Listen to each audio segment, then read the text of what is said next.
Okay, reversed.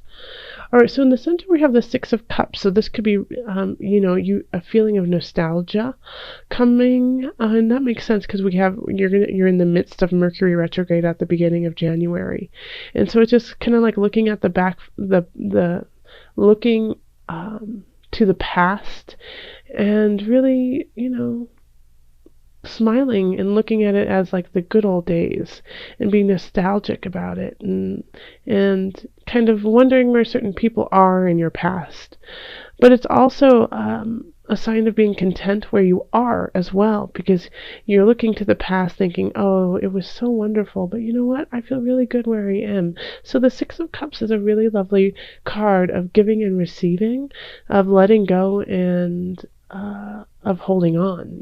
It's this really beautiful kind of innocence to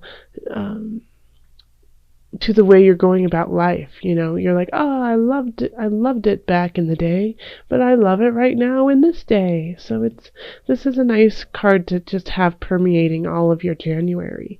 In the love area, we have the Wheel of Fortune reversed, which is still a good card. Like the Wheel of Fortune, it's a wheel that keeps shifting, but it's going to shift everything, expand it, or it's going to or it never really contracts, but it can expand the good and it can expand the bad.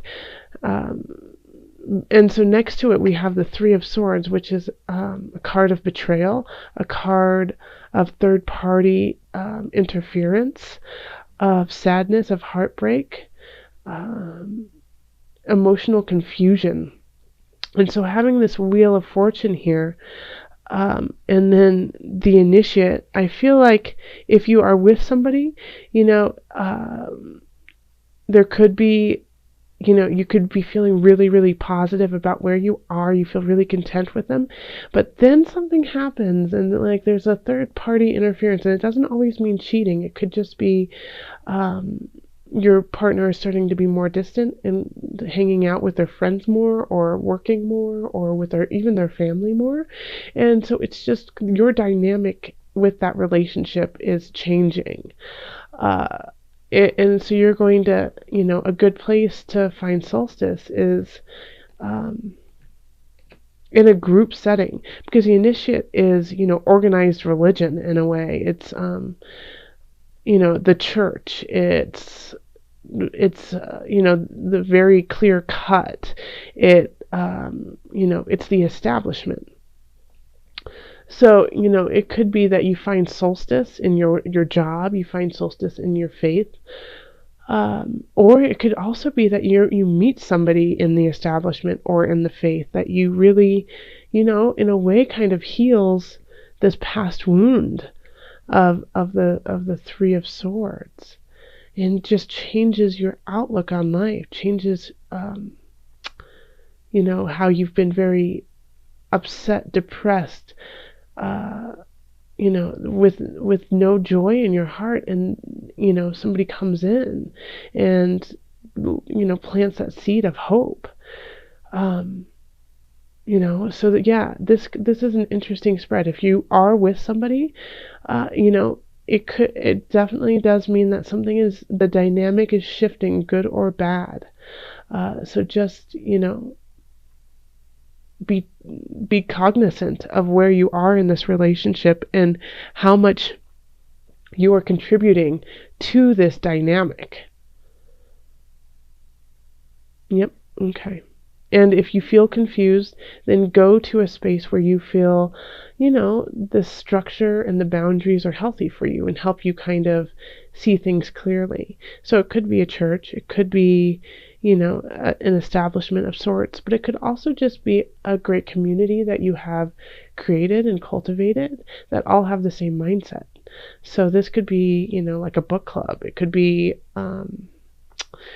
just a men's club kind of thing where you guys all get together every weekly, and, you talk about what's going on, you do check-ins, and you have a kind of a structure around it. And they could really help you kind of sort out this issue that is going to spring up from from January.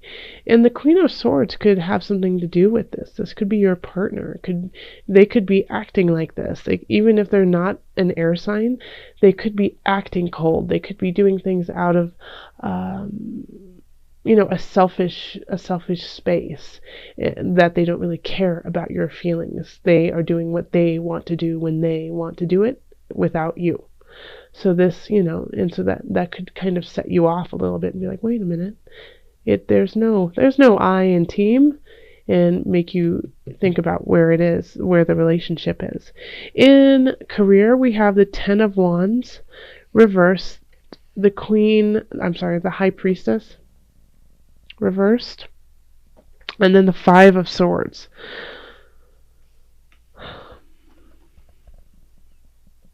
So yeah, this is a challenging three cards to have together, because we have the Ten of Wands, which usually means like you're working really hard, you're making progress, but do you want to keep this up? Can you keep it up?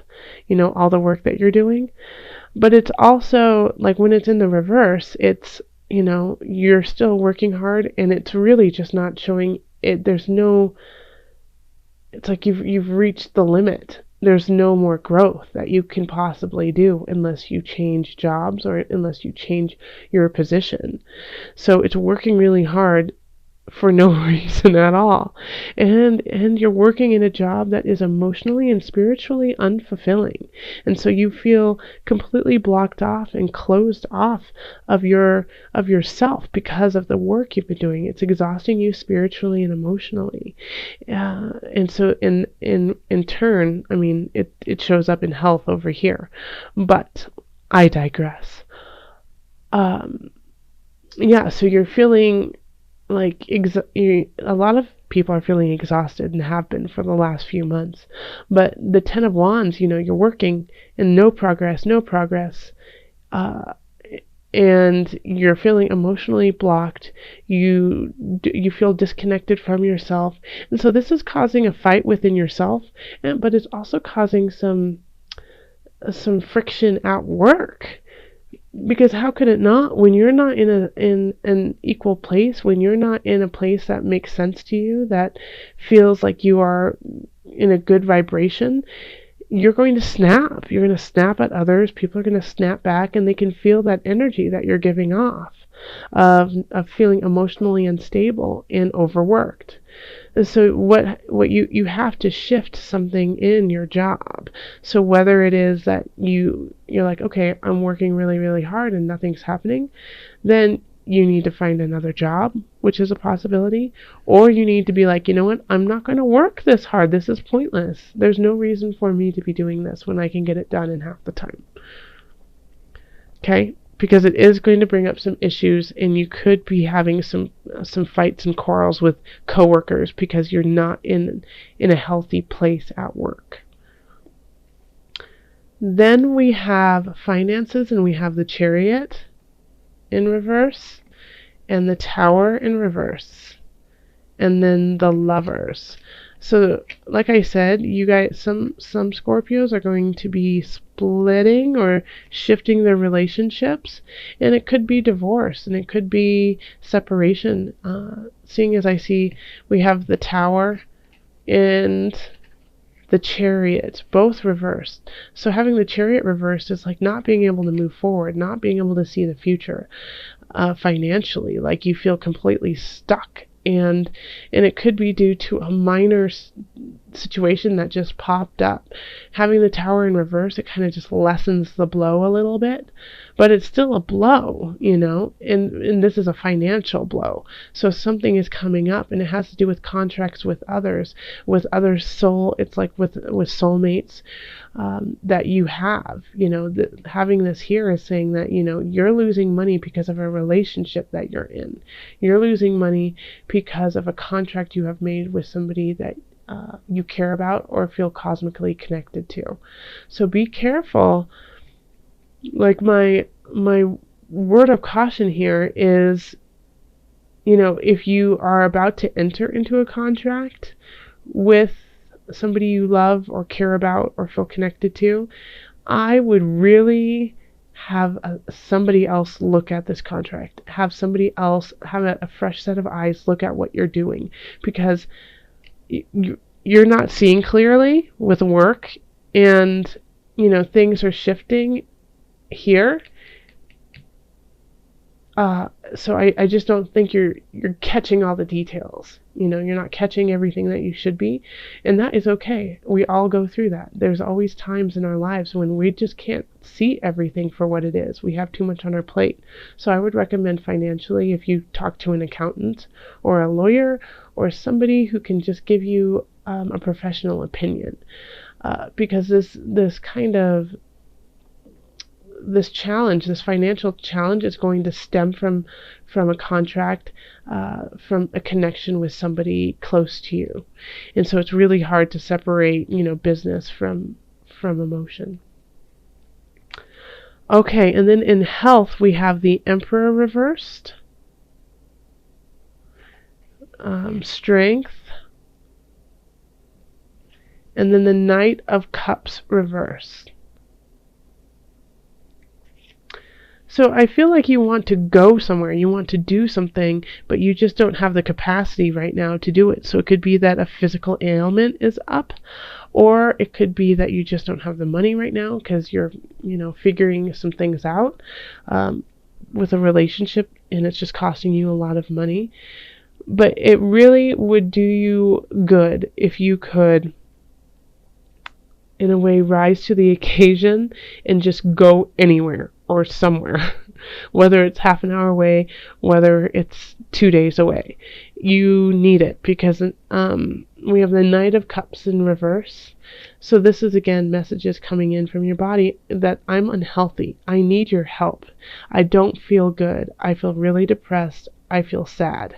I am overwhelmed. And if you don't listen to this, and you don't have the strength to listen to this, then it will exacerbate the issue and make it bigger, and you won't even have the tools anymore to really combat what's going on. So this, the Emperor in reverse is saying, I feel stuck. I feel like I can't go anywhere. I can't do anything.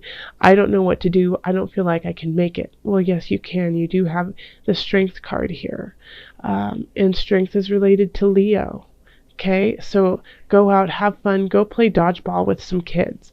Do something funny, do something fun, and get yourself out of the darn house and into the sunshine. If you don't live in a place that has a lot of sun, then get a sun lamp and do jumping jacks underneath it. Do something, because you need that. You need that right now, because you've been getting them, and I feel like you've been getting them since for longer than January, that your body is saying, hey, I am unhappy, help me. Go see a counselor, go see a therapist, go see a physical therapist or a personal trainer, and just work things out, because you're getting the messages that you need to take care of business. And if you don't take heed, then they will get much, much worse, and they will get worse fast. Okay, let's call on your angels and see what added guidance you have for the month of January. Calling in the highest of light, the highest of energy, to guide us on this reading. What added guidance do you have for my Scorpios? Scorpios. This one. Fairies. Oh, another sign got this. You have a strong bond with fairies, and your life purpose involves helping Mother Nature. Okay, and that's kind of what I was saying, is for your health, is you need to go outside. You need to go outside. You need to be in the sun. You need to enjoy Mother Earth. You have a connection to Mother Earth, and Mother Earth is going to help you heal through all of these fires that you have burning. So again, you have a strong bond with the fairies, and your life purpose involves helping Mother Nature. Also, this means that you have a very clear connection to magic. Okay, and so that is something in Scorpio. You are magic, that's for sure. So Scorpios, recognize that you can manifest and shift all of this energy into the way that you want to. You have the capacity to do so. And call on your own inner magic, and do so by involving Mother Nature, by putting your feet into the dirt, holding onto the sage, burn the sage, breathe in, breathe out, and ask for guidance from Mother Nature, and she will provide.